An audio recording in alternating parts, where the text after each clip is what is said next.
There's news coming out of Baltimore that'll make any alarm go off instantly. You know when something looks small at first, but suddenly it turns into a huge problem? That's exactly what's happening right now, and you're about to understand why so many people inside the organization are legitimately worried. And no, this isn't an overreaction. This little detail that barely gets talked about could flip the entire direction of the season. What makes it even more intense is the timing. This is happening right when Baltimore needs to look sharp and stable. There's a serious issue involving Lamar Jackson, the offensive line, and one number that made everyone raise an eyebrow. And if something doesn't change fast, this could cost them badly down the road. So stay with me, because what's behind all this is way more important than it seems, and it might explain a lot of what you've been watching on the field these past few weeks. You know when something goes wrong so many times that it stops being a simple problem and turns into a giant red flag? That's exactly what's going on with Lamar Jackson. He's already been sacked 23 times this season, before Week 12 even arrives. The same total he took all of last year. When someone brought that up to him, he joked about having to talk to his guys on the line. But you could tell the reality hit him. That's a lot of hits in a very short time. And when your quarterback is getting dragged down like that, the entire offense feels it. Every time Lamar gets taken down in the backfield, the play dies before it even starts. The rhythm disappears. The offense loses control, and everything feels heavier. It's like trying to run a marathon with weights strapped to your legs. You can move, but everything becomes slower, harder, and way more stressful. And the faster defenses get to him, the less time he has to use the insane talent that makes this offense dangerous. This hits even harder in an AFC loaded with aggressive defenses and high-stakes games coming up. You can't think big if your quarterback is getting hit this often. And this isn't the kind of issue you fix with playing better or cleaning up details. This is structural. It affects how the entire offense operates. It's so serious that people inside the franchise are already talking about addressing this in the next draft. When a flaw becomes this obvious, it turns into an organizational priority. And that's where all of this connects to something even bigger. These numbers only exist because Baltimore's offensive line simply isn't holding up the way it needs to. And that becomes even clearer when you look at the league's latest ranking, something that explains a lot and sets up the next point. When you look at the numbers from Week 11, the whole situation starts to make sense. Baltimore's offensive line ranked dead last in the entire NFL in pass blocking efficiency, according to @Root Insurance. That basically means that almost every snap becomes a moment of panic because the defense gets through way too fast. And if your quarterback doesn't have time, there's no magic that fixes that forces the offense to play rushed, almost always racing against the clock. Plays that should take time to develop turn into desperate scrambles just to avoid sacks. Lamar loses the chance to wait for deeper routes, and the pressure kills any opportunity for the playbook to open up. It's like trying to build a puzzle while someone keeps shaking the table. And the run game feels it too. Derrick Henry and Keaton Mitchell have to dodge problems before they even get the ball, relying on different formations just to find a tiny bit of space. Even with heavy personnel, the blocks don't hold long enough. Every yard feels like it's coming with double the effort, always right on the edge. And when a line falls as hard in the rankings, the entire team feels it. That makes the presence of someone who can bring order to chaos even more valuable.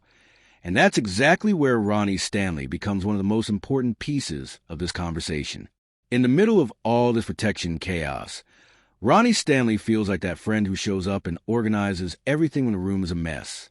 He's the one who quarterbacks the offensive line, adjusting protections, identifying pressure, and keeping everyone aligned. It's not just blocking. It's reading what the defense wants to do before it happens, which makes a huge difference when the rest of the unit is unstable. So when he missed practice because he was sick, the concern hit immediately.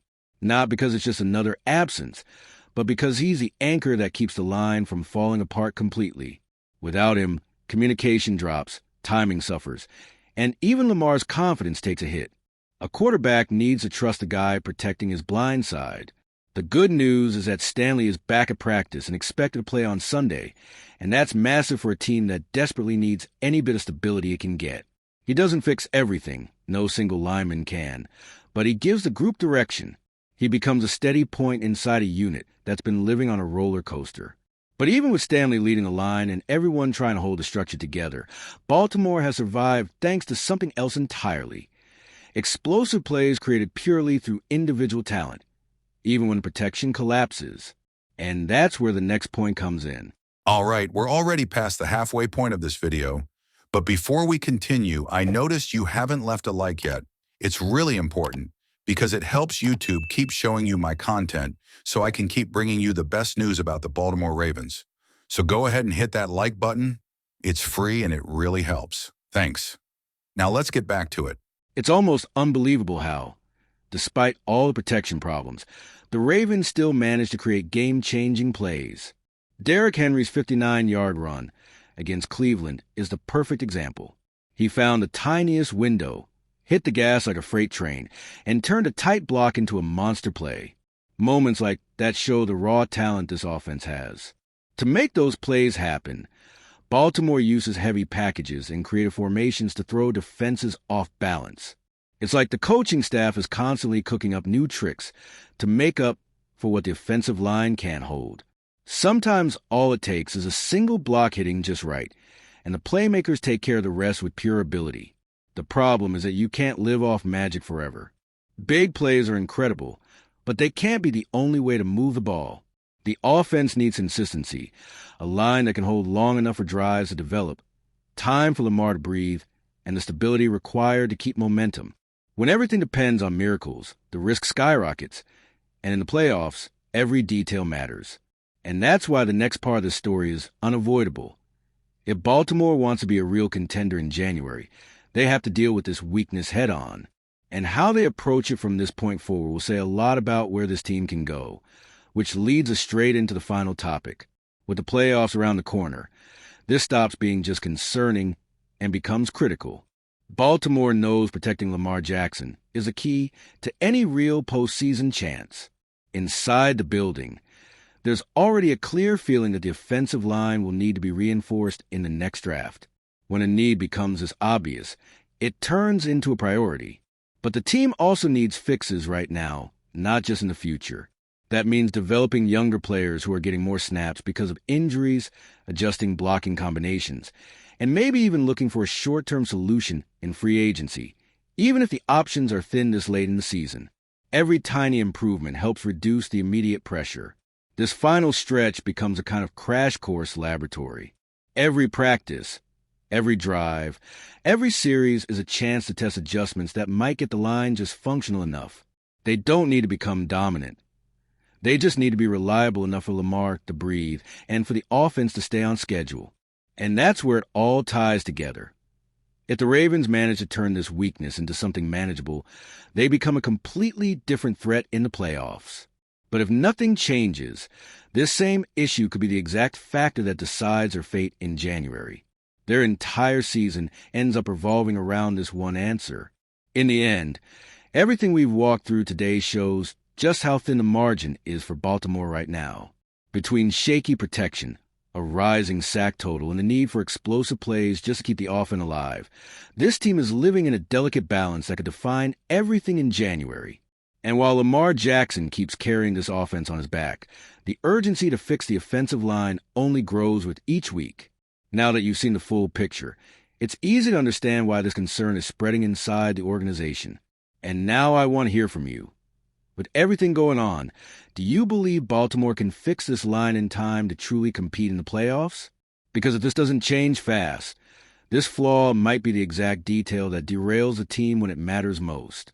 No matter your answer, one thing's for sure, the next few weeks are going to reveal a lot about how far the Baltimore Ravens can really go. And if you, just like me, are passionate about the world of football and want to learn more about the Ravens' legacy, don't leave this video without sharing it with that friend who is also a Baltimore Ravens fan and will love this content. See those video suggestions on your screen? The first one was handpicked just for you, and the other is a recommendation from YouTube itself.